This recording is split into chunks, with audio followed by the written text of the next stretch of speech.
Shout out yan sa mga DeWalt users.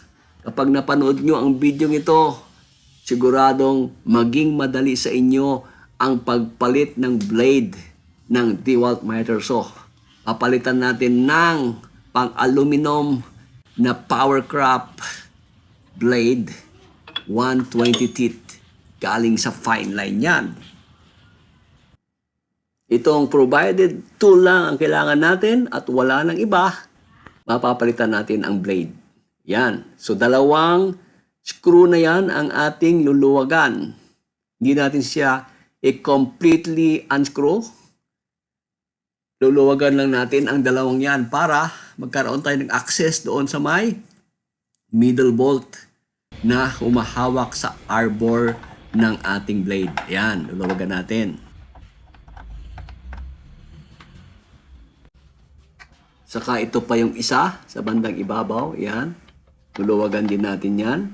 At hindi natin i-completely unscrew. Luluwagan lang natin para lang may angat natin yung metal na yan na nakakover sa middle bolt na tatanggalin natin para matanggal natin ang blade.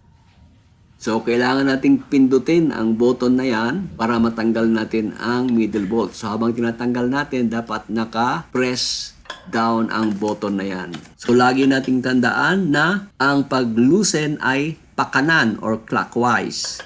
At ang pag-tighten ay counterclockwise or pakaliwa. So, karamihan, kung hindi naman lahat ng mga miter saw ay pakanan ang pag-loosen o pagpaluwag ng middle bolt. Hindi ka malilito dahil sa mismong washer nakalagay yung pangalan na loosen saka tighten with arrow.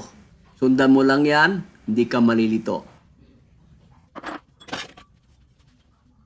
Isa pang napaka-importante ay yung arrow na yan. Dapat yung arrow na yan ay mag-coincide sa arrow na nakalagay sa blade. Maraming salamat, Sir Jeremiah ng Fine Lines sa discount. Subok ko na itong Powercraft blade kasi ang aking DeWalt table saw ay Powercraft na rin ang blade. Kaya talagang maasahan siya. Gagamitin ko ito sa aluminum pero susubukan ko rin sa melamine board. Ayan, sukatin natin. Yan, sukat na sukat sila. At ating arbor size nila ay parehas na parehas. Kaya pwedeng-pwede ito.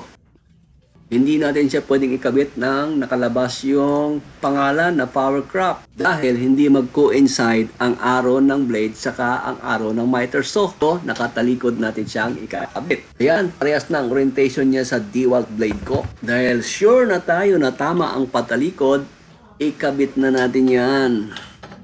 Yan o. So, yan lang, ipapasok mo lang. Then, ibalik natin ang washer. Tapos, yung middle bolt, higpitan natin ng pakaliwa or counterclockwise. Yan. Ganun lang, di ba? Pindutin natin uli ang button doon sa likod para mag-lock, para mahigpitan natin. Yan. Finally, hihigpitan lang natin ang dalawang screw na niluwagan natin nung una. Then, tapos na ang ating blade change. Kaya kung napanood mo itong video, sigurado kaya mo nang palitan ang blade mo in 2 minutes or maybe less pa. Kaya kahit araw-araw ko magpalit ng blade, walang problema. Thank you for watching!